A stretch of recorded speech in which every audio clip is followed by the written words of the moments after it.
सर्वे भवन्तु सुखिनः सर्वे सन्तु निरामयाः सर्वे भद्राणि पश्यन्तु मा कश्चित् दुःखभाग् भवेत्।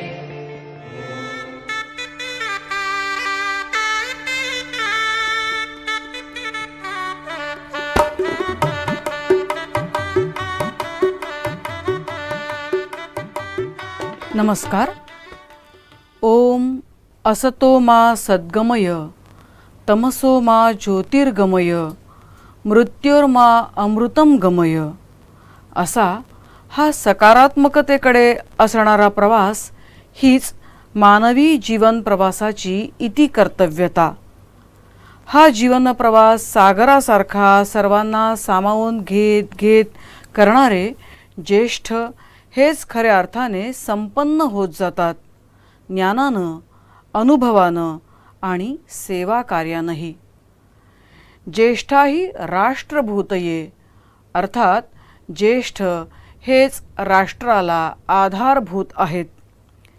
देशहितासाठी चंदन बनावे झिजत मरावे हीच आस बाळगणाऱ्या विदर्भातील ज्येष्ठ नागरिक मंडळांशी संलग्न असणाऱ्या या महामंडळाच्या वतीने आज दिनांक 1 ऑक्टोबर 2020 रोजी मी शिल्पा महेश नंदन पवार जागतिक ज्येष्ठ नागरिक दिनी होणाऱ्या अभिनंदन सोहळ्यात आपणा सर्वांचं अत्यंत मनःपूर्वक स्वागत करते.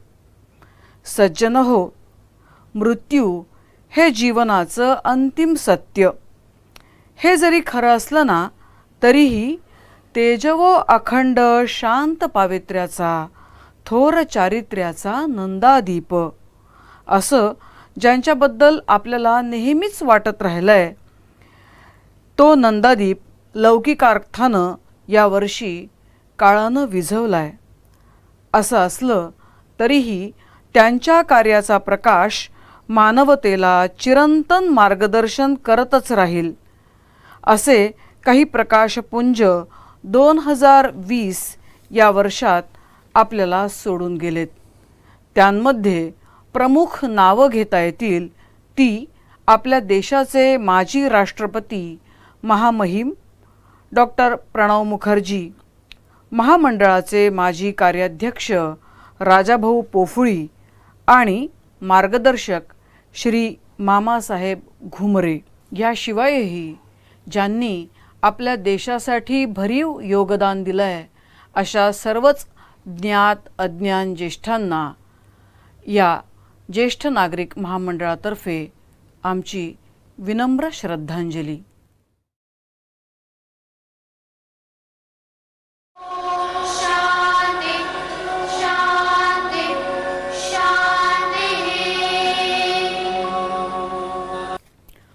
उद्यासाठी आजचे शिक्षण देण्याचा वसा घेतलेले ज्येष्ठ शिक्षण तज्ज्ञ डॉक्टर बाबासाहेब नंदन पवार हे आजच्या कार्यक्रमाला प्रमुख अतिथी म्हणून लाभलेले आहेत. विविध पुरस्कारांनी सन्मानित असलेले डॉक्टर नंदन पवार यांचे कार्य हाच खरं तर त्यांचा परिचय. मुलांमधील भाषिक सृजनतेचा विकास या विषयात आचार्य म्हणजेच PhD पदवी संपादन केलेल्या डॉक्टर बाबा नंदन पवार यांनी शैक्षणिक क्षेत्रात अनेक सर्जनशील प्रयोग केलेले आहेत.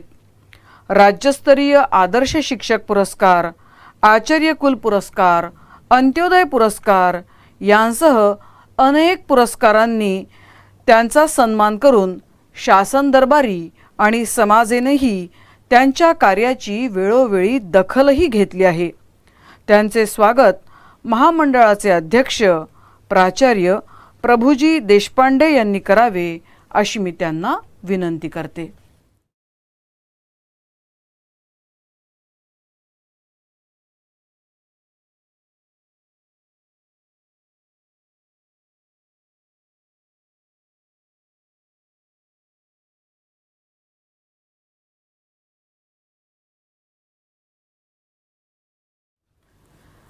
हे जग अधिकाधिक सुंदर करण्यासाठी ज्यांनी आपली सगळी हयात खर्ची घातली ते ज्येष्ठ आजच्या ज्येष्ठ नागरिक दिनी आपला वारसा पुढे चालवणाऱ्या कर्तृत्ववान कर्तबगार व्यक्तींच्या पाठीवर सन्मानाची थाप देऊन त्यांच्या सत्कार्याला पुढे प्रोत्साहित करतात. हा मंडळाचा नेहमीचाच असा पायंडा. याही वर्षी आपण लवादा गाव पोस्ट दुनी तालुका मेळघाट जिल्हा अमरावती येथील बांबू प्रकल्पाचे निर्माता व संरक्षक श्री सुनील गुणवंतराव देशपांडे यांचा समाज ज्योत हा पुरस्कार देऊन गौरव करीत आहोत. श्री देशपांडे यांनी या क्षेत्रातील कोरकू, गोंड, भिल्ल या आदिवासी तसेच मागासवर्गीय व इतर मागासवर्गीय युवकांना बांबू क्राफ्टचे शिक्षण देऊन त्यांना समाजाच्या मुख्य प्रवाहात आणण्याचे महत्त्वाचे कार्य केले आहे. बांबू विषयाचे तज्ज्ञ म्हणून देशभरात ते ओळखले जातात. अमरावती विद्यापीठाचे कुलगुरू डॉक्टर मुरलीधर चांदेकर यांना मी अशी विनंती करते की त्यांनी सुनीलजी देशपांडे यांचा सत्कार करावा.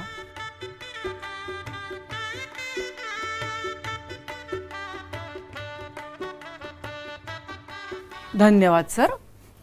हे एवढं मोठं शिवधनुष्य त्यांनी नेमकं पेललं कसं, हा सगळ्यांच्याच मनात असणारा प्रश्न.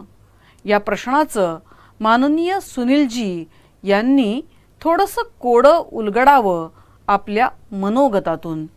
माननीय कुलगुरूंच्या हस्ते हे प्राप्त होणं, त्यांच्या उपस्थितीत त्यांच्या कॅबिनमध्ये मला तेलंग साहेबांचा फोन आला होता 3 महिन्यापूर्वी. हा निर्णय आम्ही घेतलेला हा पुरस्कार तुम्हाला नागपूरमध्ये देण्यात येईल आणि त्यामध्ये बरेच जण येणार होते. त्यांनी 4-5 जणांची नावं घेतली होती, पण या कोविडच्या याच्यामुळे तो कार्यक्रम रद्द झाला आणि हा किती दिवस थांबवायचा असा त्यांचा प्रयत्न झाला. म्हणून त्यांनी 1 ऑक्टोबर हा दिन निश्चित करून त्यांनी मला निरोप दिला होता की असं असं करा. पण आता ही सगळी परिस्थिती पाहून मी या कार्यक्रमाला येणारच होतो यांच्या कामासाठी. त्यामुळे म्हणून मी तुम्हाला सकाळीच त्यांचा फोन आला आणि म्हणून हे निश्चित झालं की आम्ही कार्यकर्ते जे काही काम करतो ते ना पैशासाठी असतं ना कुठल्या सन्मानासाठी असतं. धन्यवाद सुनीलजी. मी म्हटलं ना की अनेक विविध क्षेत्रात कार्य करणाऱ्या गुणवंत हिऱ्यांना या निमित्तानं पारखलं जातं, समाजासमोर आणलं जातं. लोकशाहीचा 5वा आधारस्तंभ म्हणजे पत्रकारिता. या व्यासंगी व पत्रकारिता हे व्रत म्हणून स्वीकारणारे श्री मनीषजी कुलकर्णी यांना अप्पासाहेब पाडळकर पत्रकारिता पुरस्कार महामंडळातर्फे देण्यात येऊन त्यांचा आज गौरव करण्यात येत आहे. श्री कुलकर्णी यांची विशेषता अशी की त्यांच्या शोध पत्रकारितेमुळे नागपूर विद्यापीठाला फेर परीक्षा घ्यावी लागली होती. पत्रकार रत्नाकर आणि प्रसिद्ध असा टिळक युवा पत्रकार पुरस्कार हेही त्यांना प्राप्त झाले आहेत. अन्यायाला वाचा फोडून न्याय मिळेपर्यंत त्याचा पाठपुरावा करणारे तपस्वी पत्रकार म्हणून ते ख्यातकीर्त आहेत. त्यांचे मनःपूर्वक अभिनंदन. त्यांचा सत्कार करतील महामंडळाचे सचिव ॲडव्होकेट अविनाशजी तेलंग.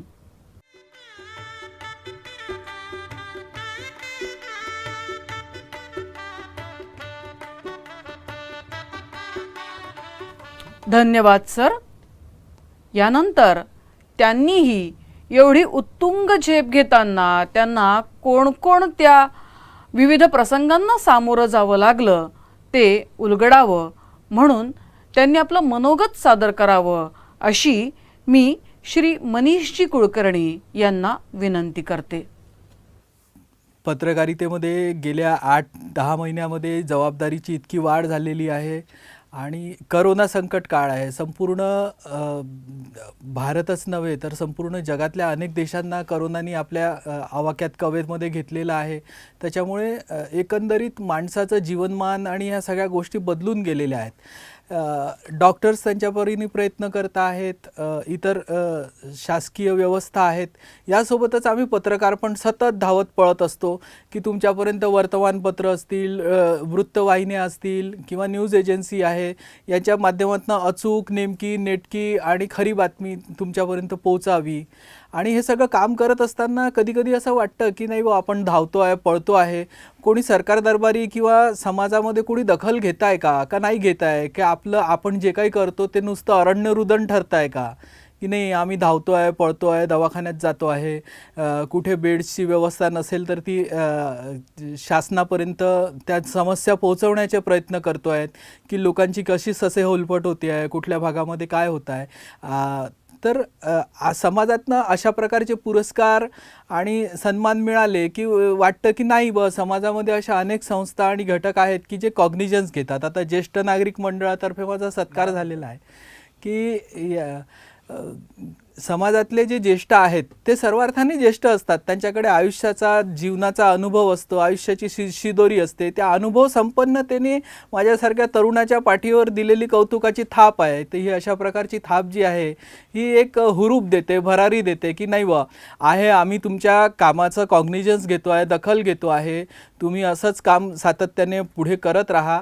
आणि या सगळ्यांना पुरस्काराने प्रेरणा मिळाली. तर मी ज्येष्ठ नागरिक मंडळाचा मनपूर्वक धन्यवाद आणि आभार व्यक्त करतो. आपल्या भारत देशातील लहान मुलं ही काही फार मागे नाहीत बरं. या मुलींबाबत तर अत्यंत सार्थपणे असं म्हटलं जातं, हम भारत की नारी है, फूल नहीं चिंगारी है. अशा या चिंगारीनं नुकतीच आपली चुणूक दाखवलेली आहे.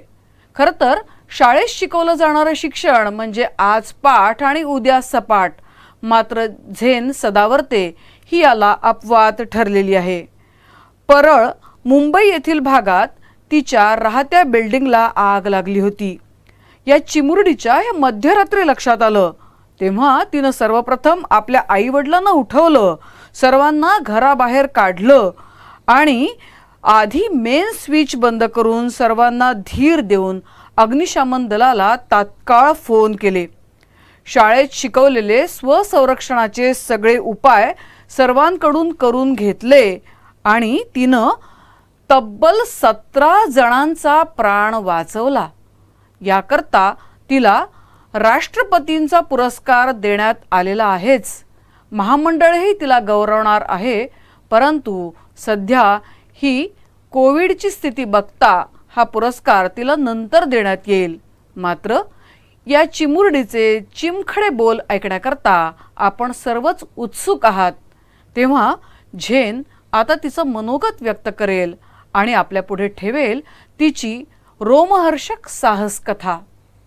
I was calm and I got a few of the clothes. I tore them all off into bits and shits of handkerchiefs, and then I added water into it.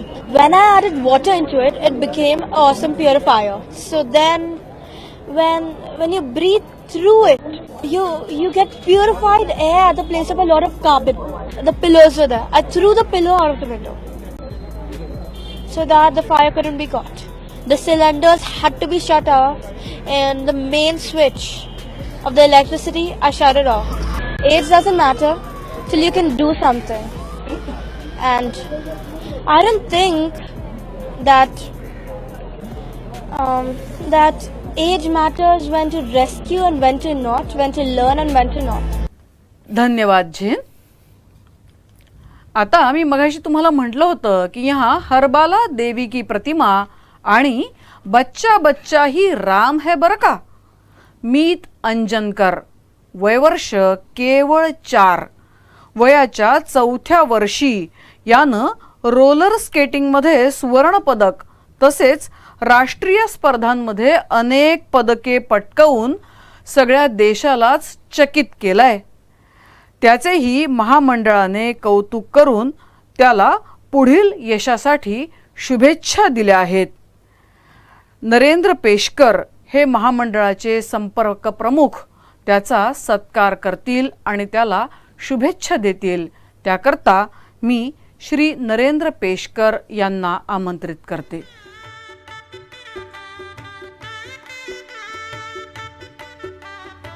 Thank you very much. सर्वांवर अभिनंदनाचा वर्षाव करणाऱ्या, समाजातील सत्कृत्याची दखल घेणाऱ्या या ज्येष्ठ नागरिक महामंडळाच्या समाजाकडून नेमक्या अपेक्षा काय? त्यांना पुढं त्यांच्या कार्याची दिशा कोणत्या निकषांवरून ठरवावीशी वाटते? याकरता आपलं प्रास्ताविक सादर करतील मंडळाचे सचिव ॲडव्होकेट श्री अविनाशजी तेलंग. प्रास्ताविकासाठी मी माननीय तेलंग यांना आमंत्रित करते. नमस्कार. ज्येष्ठ नागरिक महामंडळ विदर्भचे अध्यक्ष माननीय प्रभूजी देशपांडे, आजच्या कार्यक्रमाचे प्रमुख अतिथी डॉक्टर बाबासाहेब नंदन पवार, ज्येष्ठ नागरिक महामंडळाच्या कार्यकारिणीचे सभासद, आम्हाला संलग्न मंडळांचे पदाधिकारी, प्रतिनिधी, सभासद बंधू आणि आपण सर्व, गेल्या मार्च महिन्यापासून संपूर्ण जगात थैमान घातलेला जो कोरोना आहे त्यांनी ज्येष्ठांना फार जास्त छळलेला आहे. ज्येष्ठांच्या व्यथाही अनेक आहेत आणि कोरोनाच्या कथाही अनेक आहेत. यावेळेला गेल्या 6 महिन्यात सरकारने काही केलं असेल तर ज्येष्ठांना तुम्ही घरात राहा, बाहेर पडू नका, आणि हे केलं की सरकारची जबाबदारी संपली. आणि हे जे ज्येष्ठांचे हाल झालेले आहेत, असे हाल झालेले आहे, जे जिवंत आहेत त्यांचे हाल आहेत, जे मरण पावले त्यांना त्यांचा 16वा संस्कारही होऊ शकत नाही आहे. अशा परिस्थितीमध्ये केवळ ज्येष्ठांनीच एकमेकांना सांभाळलं पाहिजे, त्याच्याशिवाय दुसरा पर्याय नाही, ही परिस्थिती आहे. त्याच्यामुळे काय झालं की 23 मार्च 2020ला आम्ही जो वासंतिक मेळावा घेणार होतो, त्याच्यामध्ये जे सत्कार करणार होतो आणि ज्येष्ठ नसलेल्यांचं अभिनंदन करणार होतो, तो कार्यक्रम आम्ही आज घेतलेला आहे. सगळ्या सत्कार मूर्तींचं मी स्वागत करतो, अभिनंदन करतो. आणि एक महत्त्वाची गोष्ट मी ते सांगू इच्छितो की 23 मार्चचा जो आपला कार्यक्रम होता, त्याच्यामध्ये अर्थक्रांतीचे जनक श्रीयुत अनिलजी बोकील यांना आपण प्रमुख अतिथी म्हणून बोलावलं होतं. आजही आम्ही त्यांना बोलायचा प्रयत्न केला, पण त्यांना ते येणं शक्य झालं नाही, कारण कोरोनामुळे त्यांना नागपूरला येता येत नाही. त्याच्यामुळे 23 मार्चला आपण जे करणार होतो त्याची गोष्ट आपण आज 1 ऑक्टोबरला करतो आहे आणि जागतिक ज्येष्ठ नागरिक दिनी करतो आहे. काय प्रॉब्लेम असा आहे की आर्थिक समस्यांचं असं आहे की कुठलीही आरोग्याची समस्या असेल तरी आर्थिक समस्या असेल तर तो प्रॉब्लेम मोठा होतो, आणि आर्थिक सुबत्ता असली तर दुसरे प्रॉब्लेम लहान लहान होतात. त्याच्यामुळे मुळामध्ये प्रश्न असा आहे की जे ज्येष्ठ खेड्यापाड्यात काम करतात, गरीब आहेत, मजूर आहेत, त्यांच्या आर्थिक परिस्थितीचं काय, केवळ पेन्शनर लोकांकडे तर आम्हाला बघायचं नाही आहे. ज्यांना पेन्शन मिळत नाही, ज्यांच्या घरी खायची व्यवस्था नाही, अशांचं काय होईल. आणि या दृष्टीने मग अर्थक्रांतीने एक प्रस्ताव मांडलेला आहे. त्यांचं म्हणणं असं आहे की केविलवाणं वृद्धत्व आम्हाला नको, आम्हाला ज्येष्ठांचा सन्मान हवा आहे आणि सन्मानजनक आयुष्य आम्हाला जगायचं आहे. असं मानलं जातं की माणसाचं जीवन फिट ॲट 40, स्ट्रॉंग ॲट 60 आणि इंडिपेंडंट ॲट 80, म्हणजे 40व्या वर्षी माणूस आरोग्याने परिपूर्ण पाहिजे, 60व्या वर्षी तो मजबूत राहायला पाहिजे आणि 80व्या वर्षी तो इंडिपेंडंट राहायला पाहिजे. तसे दत्ता मेघे आहेत. पण हे का होऊ शकलं? आर्थिक परिस्थिती चांगली आहे म्हणून. म्हणून आता आपण असा विषय मांडतो आहे की पूर्वी आपण लहान लहान इश्यू घेतले, एस टीच्या बसमध्ये सवलत पाहिजे, हे सगळे इश्यू लहान. आता 100 सुनार की 1 लोहार की आपल्याला करायची आहे आणि आपल्याला सन्मानजनक जीवन ज्येष्ठांना मिळालं पाहिजे. याच्याकरता आपण राष्ट्रीय सन्मान हा ज्येष्ठांना त्यांचा पदसिद्ध हक्क आहे ही मागणी करतो आहे. आता हा सन्मान कसा मिळेल? तर प्रत्येक 60 वर्षाच्या ज्येष्ठाला, स्त्री असो, पुरुष असो, ब्राह्मण असो, कुठल्या जातीचा धर्माचा असो, सगळे एका फुटपट्टीने आपण मोजणार आणि प्रत्येकाला दरमहा 10,000 रुपये आणि 2019चा महागाई भत्ता धरून जी रक्कम येईल ती सध्या 10,500 येते, ही प्रत्येकाला मिळाली पाहिजे. याचा आधार काय आहे?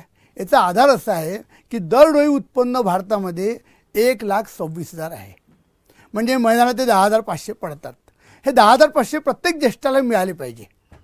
याच्यामध्ये सूट कोणाला आहे? ज्यांचं उत्पन्न जास्त आहे, 10,000च्या वरती आहे, पेन्शन ज्यांना आहे, इतर सोर्सेस आहे, ते सोडले तर जे भारतामध्ये 11 कोटी ज्येष्ठ आहेत त्या प्रत्येकाला दरमहा 10,000 रुपये त्याच्या खात्यात गेले पाहिजे. म्हणजे काय होईल, म्हणजे तो सन्मानाने जगेल, पण तो ज्येष्ठ काही अमेरिकेत फिरायला नाही जाणार. तो ते पैसे आपल्या कुटुंबात खर्च करेल. आत्ता सरकारने जी 21 लाख कोटीची योजना केली त्याचा मूळ आधार असा होता की कामं निर्माण झाले पाहिजे, पण ज्येष्ठ जे करतील त्याच्यामुळे कुटुंबातले लोक अन्नधान्याच्या सोयी करतील, आरोग्याची व्यवस्था करतील, तो पैसा गरिबांमध्येच खर्च होईल. ज्येष्ठांचा खर्च म्हणजे इतरांचं उत्पन्न, त्याप्रमाणे अर्थव्यवस्थेला बळकटी येईल. आज ज्या सगळ्या जागतिक अर्थव्यवस्था मंदीला आल्या आहेत, भारतातली मंदी ताबडतोब उठेल. हे 11 कोटी लोक भारतभर पसरलेले आहे, खेड्यापाड्यामध्ये पसरलेले आहे. प्रत्येक कुटुंबाला जर महिन्याला 10,000 मिळाले तर तो ज्येष्ठ दारू पिण्यात खर्च नाही करणार, तो आपल्या कुटुंबाकरता खर्च करेल. आणि दुसरी आणि तिसरी पिढी गरिबीत न राहता त्यांना अन्नधान्य आरोग्याच्या सोयी मिळतील, अशी योजना आहे. या योजनेमध्ये आपल्याला असं वाटतं सरकार कुठलं करणार आहे, सरकारला ही योजना करणं भाग आहे. याच्याकरता भाग आहे, आपल्या घटनेच्या 41-40व्या कलमामध्ये स्पष्ट लिहिलं आहे की राज्य सरकार आणि केंद्र सरकारने ज्येष्ठांना देखील, तरुणांकरता त्याची शिक्षणाची व्यवस्था आहे, हक्क आहेत त्यांचे, त्याचप्रमाणे त्यांना सन्मानजनक जीवन जगण्याकरता आर्थिक व्यवस्था केली पाहिजे, घटनेत म्हटलेलं आहे. त्याचा आधार घेऊन राज्य शासन आणि केंद्र शासनाने व्यवस्था केली पाहिजे. पण कुठून केली पाहिजे, तर आपल्या भारताचा GDP हा 200 लाख कोटी आहे. या 200 लाख कोटीच्या हे 11 कोटीला जर आपण प्रत्येकाला 10,500 प्रमाणे पैसे दिले तर ते होतात 14 लाख कोटी. म्हणजे 200 कोटीच्या फक्त 60% होतात. हे 60% पैसे GDPच्या वरती दरवर्षी जर आपण खर्च केले तर संपूर्ण भारतामधली मंदी निघून जाते, ज्येष्ठांचं जीवन सुधारते, तिन्ही पिढ्या सुधारतात आणि खेड्यापाड्यात कामं चालू होतात. आणि हे 60% जे उभे करायचे आहे, हे करण्याकरता कर लावायचे नाहीत. तर ह्या खर्चामधून जो GST सरकारला मिळणार आहे त्याच्यामध्ये 8% सरकारला GSTच्या रूपाने वापस मिळतात आणि बाकीचे पैसे गव्हर्नमेंट बॉन्ड काढून वगैरे उभे करावे. हे जर केलं तर जगामध्ये ही व्यवस्था आपण चालू करतो आहे. आणि त्याच्यानंतर पुढचं आपलं पाऊल असं आहे की ग्लोबल सिटिझनशिप, म्हणजे ही जी क्रांती आहे ही फक्त भारतापुरती मर्यादित नाही, आपण जुनेच्या माध्यमातून आणतो आहे. म्हणून माझी सगळ्या ज्येष्ठांना विनंती आहे की आता सगळे आंदोलन बाजूला ठेवा आणि या सन्मान निधीकरता आपण प्रयत्न केला पाहिजे. महामंडळ पुढाकार घेते आहे, सगळ्या ज्येष्ठांनी आम्हाला साथ द्या आणि ज्येष्ठांचं केविलवाणं वार्धक्य जाऊन सन्मानजनक आयुष्य आपण जगूया. धन्यवाद. धन्यवाद सर. यानंतर समाज शिक्षक म्हणून कार्यरत असणाऱ्या डॉक्टर बाबा नंदन पवार हे जे आजच्या कार्यक्रमाचे अतिथी आहेत, त्यांना नेमका काय संदेश द्यावासा वाटतो त्याकरता मी त्यांना आमंत्रित करते आपलं उद्बोधन व्यक्त करण्यासाठी. आजच्या या कार्यक्रमाचे सन्माननीय अध्यक्ष श्री प्रभुजी देशपांडे, या मंडळाचे सचिव आणि महत्त्वाची धुरा सांभाळणारे अविनाशजी तेलंग आणि या कार्यक्रमामध्ये उपस्थित असणारे सगळे बंधू भगिनींनो, आज राष्ट्रीय ज्येष्ठ नागरिक दिन आहे, जागतिक राष्ट्रीय दिन आहे आणि या कार्यक्रमानिमित्त या आभासी कार्यक्रमात उपस्थित असणाऱ्या सगळ्या ज्येष्ठ बंधू भगिनींना मी शुभेच्छा देतो. आता सांगितल्याप्रमाणे आपण ज्या काळातून मार्गक्रमण करीत आहोत, हा काळ आपल्यासाठी अतिशय उदासीनता आणणारा आहे. याचं कारण असं मित्रांनो की या 6 महिन्यामध्ये ज्येष्ठांनी बाहेर पडू नये, ज्येष्ठांनी घरातच राहावं, असा जो एक अलिखित असा नियम तयार झाला. त्यामुळे आपण गेल्या अनेक दिवसापासून घरामध्ये आणि वास्तव्याला म्हणजे बंदिस्त आहोत. या सगळ्या काळामध्ये एक वैफल्यही मनामध्ये आपल्या आलेलं आहे. मला असं वाटतं की या सगळ्या आता सांगितल्याप्रमाणे, तेलंगानी सांगितल्याप्रमाणे जी एक नवी मोहीम सुरू करतो आहे आणि या सगळ्या कार्यक्रमामध्ये आपल्याला सगळ्या प्रकारच्या सोयी जरी उपलब्ध असल्या तरी मुख्यतः जीवनाकडे पाहण्याचा एक वेगळा दृष्टिकोन आपल्या ज्येष्ठामध्ये निर्माण झाला पाहिजे. आणि म्हणून हा जर दृष्टिकोन निर्माण व्हायचा असेल तर पहिल्यांदा मित्रांनो आपण आपल्यालाच शोधलं पाहिजे. समर्थांनी आध्यात्मिक संदर्भामध्ये एक शब्द वापरलेला आहे ज्ञानाच्या संदर्भात. समर्थ असं म्हणतात, ऐका ज्ञानाचे लक्षणं, ज्ञान म्हणजे आत्मज्ञान, पाहे आपणासी आपण या नाव ज्ञान. जर या काळामध्ये, या वार्धक्याच्या काळामध्ये आपल्याला आनंदी राहायचं असेल तर पहिल्यांदा आपणच आपला शोध घेतला पाहिजे आणि आपणच आपल्याला समजूनही घेतलं पाहिजे. याचं कारण असं की कुठल्याही मानवी जीवनामध्ये आपल्याला उत्तरायण टाळता येत नाही. फार तर ते पुढे ढकलता येतं, ते सुसह्य थोडंसं करता येतं, पण ते टाळता येत नाही. पुष्कळदा आपलेच हक्काची इंद्रिये जी आहेत ती इंद्रिये आणि आपल्याला अंगठा दाखवायला लागतात आणि आपल्या घरातली माणसं आपल्याकडे पाहत असताना आपलं वार्धक्य हे सामान्य आहे अशी त्यांची समजूत असताना ती बरोबर असते. त्यामुळे तुमच्या आमच्या सामान्य लोकांच्या साध्या कुरकुरीकडे सुद्धा आणि ते दुर्लक्ष करायला लागतात. अशा वेळेला आपल्या मनामध्ये एक एकाकीपणा येतो. आपल्याला असं वाटतं की आपण उपेक्षित आहोत. मित्रांनो, हे उपेक्षितपण आपल्या मनात असणं हे खऱ्या अर्थानं वार्धक्य आहे. आणि म्हणून हा निसर्ग नियम आहे, वृद्ध होणं हा निसर्गाचा नियम आहे. परंतु या सगळ्या निसर्ग नियमाला आपण टाळू शकत नसलो तरी जीवनात आनंदी राहण्याकरता मात्र आपल्याला ज्येष्ठ झालं पाहिजे आणि ज्येष्ठ आणि वृद्ध यातला फरकही समजून घेतला पाहिजे. वृद्ध हा समाजालाच नव्हे, देशालाच नव्हे तर घरालाही एक ओझं वाटतो, परंतु ज्येष्ठ नागरिक हा देशाचा एक फार मोठा ॲसेट आहे. समाजालाही तो ॲसेट आहे, घरातल्या माणसालाही तो ॲसेट आहे. आणि म्हणून आपल्याला अशा पद्धतीनं समाजाला, आपल्या कुटुंबाला, राष्ट्राला सुद्धा एक ॲसेट म्हणून आपली ओळख करून द्यायची असेल तर जीवनाकडे जरा सकारात्मक दृष्टीनं आपल्याला बघायला शिकलो पाहिजे.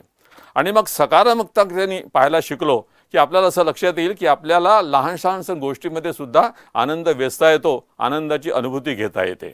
आणि अशी आनंदाची अनुभूती घेण्याकरता काही गोष्टीचा त्याग केला पाहिजे. जर आपल्याला घरातही आनंद शोधायचा असेल तर पुष्कळदा लहान व्हावं लागतं. लहान झालो तर आपल्याला हे आनंदाचे क्षण शोधता येतात. पुष्कळ गोष्टी इतक्या चांगल्या पद्धतीनं करता येतात. आपलं काम करतो, सकारात्मक जेव्हा जीवनाचा विचार करतो त्यावेळेला आपल्यावर नियतीने टाकलेली जबाबदारीसुद्धा आपण ओळखली पाहिजे. तर मलाच वाटते आनंदाची डोही आनंद तरंग, अशा आनंदाच्या तरंगामध्येही आम्ही सगळे ज्येष्ठ त्याचे अनुभव घेऊ शकून असा अनुभव तुमच्या वाट्याला यावा, तुम्हाला निरामय आयुष्यही तसं लाभावं आणि शक्यतो आपल्या हातून उरलो उपकारापुरता, असं म्हटलं आहे, उरलो उपकारापुरता, तसं माझी प्रत्येक कृती जी आहे ही कृती माझ्याकरता होणार नाही. आता ही कृती समाजाकरता, माझ्या कुटुंबाकरता, माझ्या देशाकरता घडेल असं तो आपल्यातून घडावं अशी एक अपेक्षा करतो. आणि या अपेक्षेबरोबरच आपला पुन्हा एकदा सगळ्यांचं आणि अभिनंदन करून, ज्यांना पुरस्कार मिळाला त्यांचं अभिनंदन करून आणि मला या ठिकाणी बोलावं त्याच्याबद्दल कृतज्ञताही व्यक्त करून मी माझ्या शब्दाला विराम देतो. धन्यवाद. धन्यवाद. कोरोना काय किंवा वार्धक्य काय ही एक अवस्था नसून ते एक स्वशोधाचं निमित्त आहे आणि समाजार्पण असं काहीतरी करण्याचंही या डॉक्टर नंदन पवार यांनी मांडलेल्या मोलाच्या विचारांमध्ये अधिक भर घालण्याकरता मी आजच्या आपल्या कार्यक्रमाचे अध्यक्ष माननीय प्राचार्य प्रभुजी देशपांडे यांना आमंत्रित करते.